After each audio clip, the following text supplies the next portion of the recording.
दो मार्ग हैं, एक पुण्य का मार्ग है और एक पाप का मार्ग है। एक पुण्य का मार्ग, एक पाप का मार्ग, एक शुभ मार्ग है, एक अशुभ मार्ग है, एक धर्म है, एक अधर्म है। एक तरह से दो है। हम किसे अधिक शक्तिशाली देखते हैं? धर्म अधिक शक्तिशाली है या अधर्म? पुण्य अधिक प्रभावशाली है या पाप? शुभ अधिक कारगर है या अशुभ? ये दो है। दुनिया में हम दो तरह से जिसे देखते हैं। तो हमारा क्या अनुभव है? हम क्या देखते हैं? कौन अधिक सक्रिय है, कौन अधिक शक्तिशाली है? कौन अधिक शक्तिशाली है? उपद्रवी अधिक शक्तिशाली या निरुपद्रवी? निरुपद्रवी अधिक शक्तिशाली। कौन शक्तिशाली है अधिक?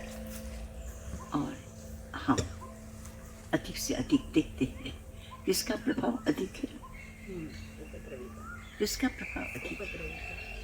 अशुभ का, शुभ का, पुण्य का या पाप का, अच्छा या बुराइयां है? कौन अधिक है? कौन अधिक है? जवाब देने में हिचकिचाहट होती है।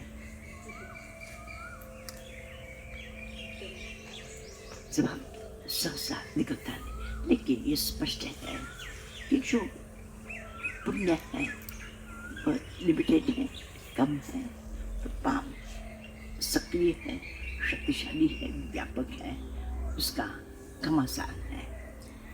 और एक तरह से जो अच्छी चीजें हमें दिखाई भी नहीं देती, जो बुराइयां है वो फैली हुई है। अब ऐसी परिस्थिति में हम एक सहज प्रश्न उठाते हैं। सहज एक प्रश्न खड़ा होता है कि जो अधिक शक्तिशाली है उसको क्या मिलना चाहिए? सत्ता तो उसी की होनी चाहिए, प्रभाव उसी का होना चाहिए, कारगर वही होना चाहिए, दमदार वही होना चाहिए। और वह कमजोर है, और पाप, गलतियां, अशुभ, बुराइयां ज़्यादा सक्रिय हैं, ज़्यादा व्यापक हैं, ज़्यादा प्रभाव पैदा करती है, ज़्यादा लोगों को अपने चक्कर में फंसा लेती है और उसी तरह से जनता को गुमराह करके दुनिया में अशांति पैदा कर रही है। सबसे ज़्यादा वे लोग हैं। फिर किसको मान्यता प्राप्त होनी चाहिए? वोट किसको देंगे? अब वोट किसको देंगे? किसको? आमतौर पर जिसका प्रभाव ज़्यादा होता है उसको आप वोट देते हैं, कि जिसका मुलमुला हो, दुलमुला हो, उसको वोट देंगे। किसको देते हैं? किसको देते हैं? हाँ?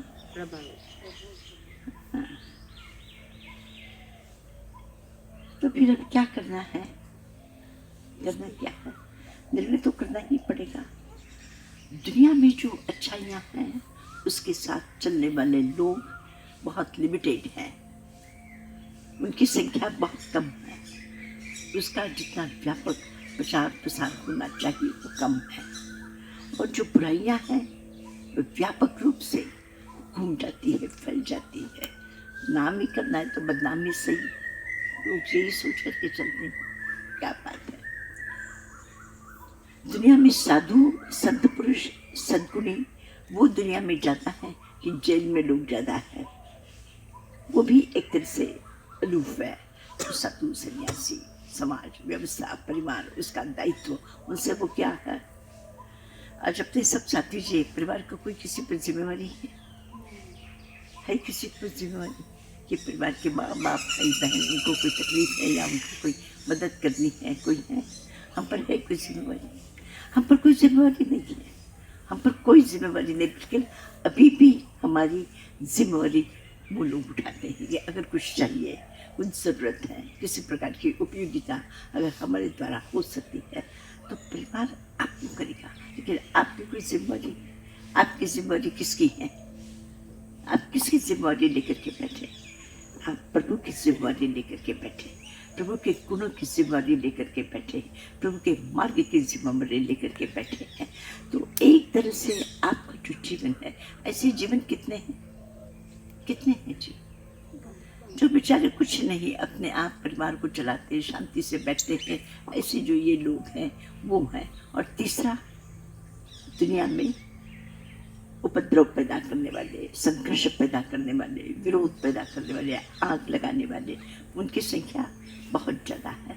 तो प्रश्न है कि वो दुष्ट लोग जो संसार में अनर्थ पैदा करते, जो संत पुरुष जो दुनिया में अच्छा पैदा करते, तो ताकत किसकी ज़्यादा है, पाप की या पुण्य की?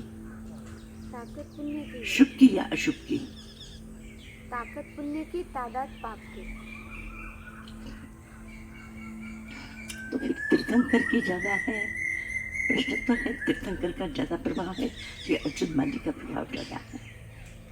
या किसी अर्जुन माली ने, आपने कहा है किसी अर्जुन माली ने दुनिया के किसी ने महावीर को अर्जुन माली बना दिया? नहीं। पर महावीर ने कितने ही अर्जुन माली को बदल गया। कितने ही लोगों को क्या कर दिया है? रावण ने राम को अपनी जाति में मिला नहीं दिया, लेकिन रावण की कितनी जातियों को अपने साथ में अपने मिला दिया। राम बदल सकता है, तो जो बदल सकता है वो शक्तिशाली है, जो बदल जाता है वो शक्तिशाली है। कौन शक्तिशाली है? जो बदल सकता है। जो बदल सकता है। महावीर ने चंद्र कौशिक को बदल दिया है, महावीर ने अर्जुन माली को बदल दिया है, महावीर ने अनगिनत लोगों की जिंदगियां बदल दी। जो बदल सकता है, जो चमत्कार पैदा कर सकता है, वही व्यक्ति कौन होता है? वही व्यक्ति शक्तिशाली होता है। तो मैं आपसे कहना चाहती हूँ कि किसी दुष्ट को दुष्ट बनाना या साधु को साधु बनाना आसान, लेकिन जो साधु दुष्ट को अपनी जमात में लेकर के आता है, या कोई संत, कोई चोर डाकू लुटेरा आपको अपनी जमात में ला सकता है, लेकिन उस व्यक्ति को आप अपनी जमात में, फिर भी क्या हुआ कि धर्म की ताकत होते हुए भी धर्म ने अपनी ताकत क्यों नहीं दिखाई? धर्म का मुझे ऐसे लगता है एक कमी रही है। धर्म के प्रचार प्रसार में एक जबरदस्त कमी रही है। वो कमी क्या रही है कि उसको जितना सक्रिय होना चाहिए था वो सक्रिय नहीं हो सका।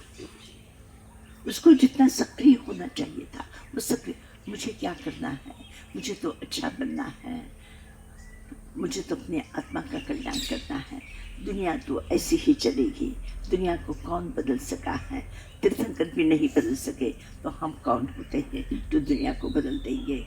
तो फिर दुनिया को करने से हमारा क्या फायदा है। तो धर्म ने उसका एक छोटा सा अंग था, उसका एक दृष्टिकोण था कि भाई तुम उपेक्षित हो जाओ, दुनिया को नहीं बदल सकते हो। लेकिन दुनिया को बदल नहीं सकते हो, जिसको नहीं बदल सकते हो वहां पर नहीं, तो जो बदल सकता है उसको हमने दुनिया को बदल नहीं सकते हो, एक उस महावाक्य को हमने एक तरह से जीवन के प्रत्येक जगह पे उसको अपनाना शुरू कर दिया। भाई हमको क्या करना है तो है, जैसे है जैसे अपने अपने पाप कर्म का फल खुद वो लोग भोगेंगे, हम तो भोगने नहीं जाएंगे, उसका जो होगा होगा, हमको क्या लेना देना। तो इस प्रकार से उस दायित्व को, धर्म का जो एक कमजोर हिस्सा था, धर्म के इस सिद्धांत की, इस मान्यता का, इस परंपरा का, इस धारणा का जो एक छोटा सा कमजोर कहीं शब्द था, उस शब्द को लेकर के हमने एक ऐसी धारा बना दी कि हमको निष्क्रिय होना है, हमको कुछ नहीं करना है, हमको ये नहीं करना है, हमको वो नहीं करना है, हमको ये नहीं करना, हम वहाँ नहीं जाना है। न जाने कितने रिस्ट्रिक्शंस अपने आसपास में खड़े कर दिए, और हमें तो बस जो भी मिल जाए हम खा लेंगे और अपने प्रभु की भक्ति करेंगे, साधना करेंगे, ध्यान करेंगे, कर्मों की निर्जरा करेंगे, मोक्ष प्राप्त करेंगे। हमारा मोक्ष प्राप्त करना हमारा लक्ष्य, यही उसका उपाय है। तो इस उपाय ने हो सकता है व्यक्तिगत कल्याण कि मैं इनकार नहीं कर लूँ कि इसके व्यक्तिगत कल्याण नहीं होता, लेकिन समाज का जो हित है, समाज को हम बदल नहीं सकते हैं। कौन नहीं बदला है? महावीर की जीवन का कौन नहीं बदल सकता? जयमाल नहीं बदल सका, जयमाल नहीं बदल सका, अपनी बेटी नहीं बदल सकी, अपना जमाई नहीं बदल सका, अपने परिवार के व्यक्ति उनके विचारों को वो बदल नहीं सके, उनको नहीं बदल सके। लेकिन कौन बदला है? तो फिर महावीर को अगर ये था कि नहीं बदल सकते, किसको देख कर के कहा कि कुछ ऐसे होते हैं कि जिनको आप लाख कोशिश करो, उसको आप उस जगह से दूसरी जगह ले जा करके नहीं रख सकते हैं। लेकिन उसको देख करके ऐसा मत कहो कि दुनिया वैसे ही है। ये तो जीवन के अंत तक उन्होंने लोक जीवन के परिवर्तन के लिए निरंतर प्रवास किया है, लोगों से संपर्क किया है, प्रमोशन लगे, उनके प्रश्नों का जवाब समाधान दिया है, और एक तरह से सारा जीवन सक्रिय रहा है। और सक्रिय ऐसा जीवन कि जीवन के निर्माण के पूर्व तक लोगों को वो समझाते रहे, बताते रहे, मार्ग समझाते रहे। तो एक तरह से मैं आपसे कहना चाहती हूँ कि धर्म का एक कमज़ोर जो एक अंश था, उसने आज भी अधिकांश में जितने भी धार्मिक लोग हैं वो क्या हैं? निष्क्रिय। अब छोड़ दो, जाने दो, अपने को क्या करने का, अपने को क्या करने का, पूछते ही नहीं, जाते नहीं, बताते नहीं, कहते नहीं। भी ऐसे ही बहुत सारे लोग हैं, मैं किसी का नाम का जिक्र नहीं करूँगी, लेकिन ऐसा है और वहाँ जाकर के खड़े होकर के नहीं, ये तुम्हारा गलत है, ये सही नहीं है, इसको ठीक करो, उसको सहन करना पड़ता है। चुपचाप रहने वाला व्यक्ति क्या हो जाता है? उसको टेंशन नहीं होता। महावीर को टेंशन था, बिना टेंशन भी हो सकता है, बिना टेंशन का। तो टेंशन ना हो जाए तो ये किसकी कमजोरी है? उसकी या धर्म की या अपनी? किसके? लिया है धर्म का हीरा हाथ में, और हाथ हीरे को संभालने के लिए जीरा आ गया, हाथ कमजोर है, हीरा लिया हाथ है, जीरा कमजोर हो है। गया। ये चाहिए, हमारे हाथ भी उस कीमती चीज को संभालने के लिए सक्षम होने चाहिए। जहाँ भी हो, जिस जगह हो, ऐसी कोई बात हो जो जा करके खड़े होकर के उसको ठीक करने की कोशिश करनी चाहिए। तो मैं आपसे कहना चाहती हूँ कि धर्म के लोग जितने सक्रिय होंगे, धर्म का प्रभाव उतना ही बढ़ेगा। और आज भी दुनिया में बस मैं यही कहती हूँ कि मैंने जब जना की बात आई तो मैंने यही कहा कि दो चीज़ें अगर हम ध्यान रख लें तो महत्वपूर्ण चीज़ें हो जाएंगी। और वो इस तरह से यही कि सारी जहाँ हमारे तीर्थ क्षेत्र हैं, मंदिर बनाते हैं, मंदिर बनाना आसान है, और स्कूल बनाना, मंदिर आपका है, आपको क्या परेशानी पैदा करता है? क्या परेशानी? कोई परेशानी? भगवान स्वयं कमाते हैं, भगवान स्वयं वो प्रतिमा है, फिर भी वो कमाती है। लोग आते हैं, कुछ न कुछ चढ़ा के जाते हैं, भगवान स्वयं कमाते हैं। और स्कूल चलाना 50 प्रश्न है, इसलिए किसमें अच्छा है? स्कूल बनाने की अपेक्षा क्या कर लो? मंदिर मंदिर बनाना आसान। आराम से जाकर के लोग दर्शन करेंगे, भक्ति करेंगे, पूजा पाठ करेंगे, अपने आप को कृतज्ञ समझेंगे, उसकी पवित्रता देखेंगे, शांति अनुभव करेंगे। बस वही सबसे अच्छा था। तो एक तरह से धर्म ने क्या कर दिया, बस वो शांति का, जिसका तो इससे कमजोरी आई। अगर धर्म अगर सक्रिय होता, धर्म कहता कि दुनिया में जितने भी हमारे तीर्थ क्षेत्र हैं, हर जगह स्कूल, हर जगह एजुकेशन, हर जगह से, आज आपको कितनी खुशी होगी कि आज कच्छ जैसी जगह में आज अपना जो उस समय फार्मास्यूटिकल कॉलेज और इंजीनियरिंग कॉलेज शुरू किया था, कहा वहाँ तो कोई इंडस्ट्री नहीं, कोई बड़ा व्यवसाय नहीं, पर बस अपने करते चले गए। आज वहाँ के जितने भी सैकड़ों विद्यार्थी हैं, सब के सब उनको जॉब मिल गई, सब के सब और मांग रहे हैं कि हम और दीजिए। तो एक तरह से, और आप सोच सकते हैं कि उस कॉलेज से जो सैकड़ों विद्यार्थी इतनी अच्छी जगह पर जाकर के जॉब करेंगे, तो किस बात का धन्यवाद करेंगे, किसका उपकार मानेंगे? उस अच्छे सत्कर्म को वो निश्चित रूप से उसकी सारी जिंदगी जिससे बनेगी, वो उसके प्रति आशावाद भी रहेंगे, कृतज्ञ रहेंगे। मैं आपसे कहना चाहती हूँ कि धर्म जितना सक्रिय होगा, उतनी उसकी शक्ति बढ़ेगी, और ज़्यादा शक्ति बढ़ेगी।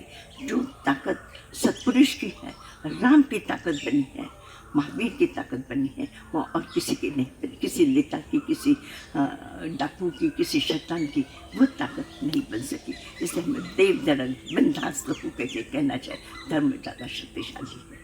कमज़ोर लोगों के हाथ में कोई भी तत्व आ जाए और वो स्वयं भी उस भार से दब करके डूब जाए, वो एक बात अलग है। लेकिन अगर शक्तिशाली व्यक्ति के हाथ में अगर धर्म की ताकत आ जाए, तो उसमें विस्फोट पैदा कर सकता है और दुनिया का कल्याण कर सकता है। हमें भी धर्म को इतना ही सक्रिय होने की ज़रूरत है।